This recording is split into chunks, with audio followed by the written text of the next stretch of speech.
Bienvenue dans cette présentation intitulée « Évaluation des performances des modèles numériques de prévision météorologique mondiale en Tunisie ».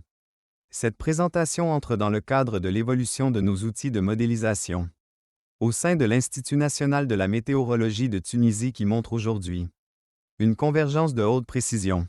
Cependant, pour franchir un nouveau cap dans la qualité de nos produits, nous devons faire évoluer notre stratégie opérationnelle. On va commencer par une introduction.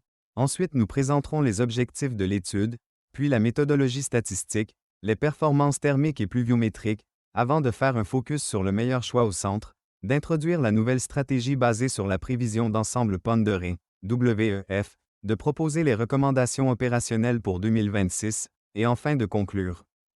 Notre stratégie d'accès aux données brutes représente un choix optimal pour mobiliser nos ressources de calcul, afin d'obtenir une solution pour une fiabilité meilleure de prévision. Le traitement des données à notre façon, selon les spécificités de notre climat tunisien, réside dans notre capacité à développer nos propres algorithmes de correction et d'adaptation, en passant d'un mode, production de modèles, à un mode, traitement intelligent. Notre objectif est d'évaluer la précision des modèles numériques sur 12 mois, de comparer les erreurs brutes et la qualité des tendances, d'identifier le meilleur modèle par zone géographique, nord, centre, sud. Et enfin, d'établir une stratégie de prévision d'ensemble pour l'année 2026. La méthodologie statistique utilisée ici est de mesurer l'erreur quadratique moyenne, root mean square error, pour une meilleure stabilité des températures. L'erreur absolue moyenne, mean absolute error, déterminant l'écart réel des pluies en millimètres.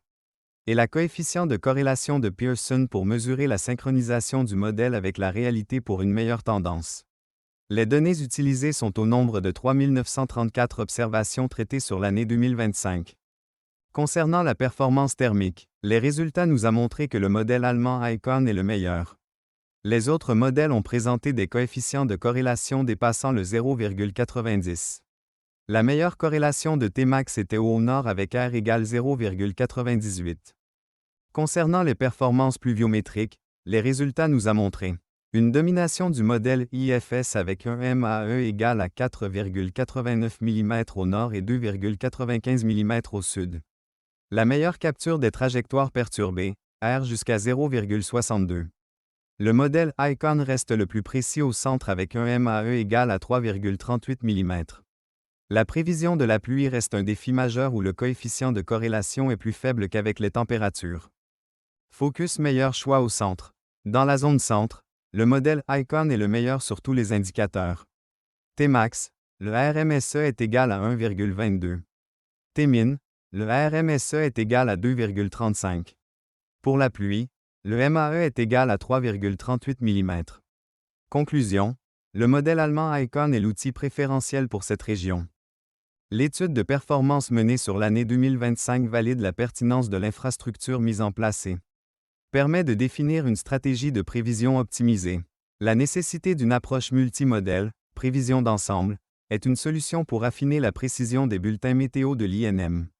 Le modèle ICON est utilisé comme moteur principal pour la thermique nocturne et le centre, tandis que le modèle IFS sert de pivot pour la dynamique pluvieuse au nord et au sud. Recommandation. La vigilance de la température sera prioritaire par le modèle ICON et surtout pour la détection du gel.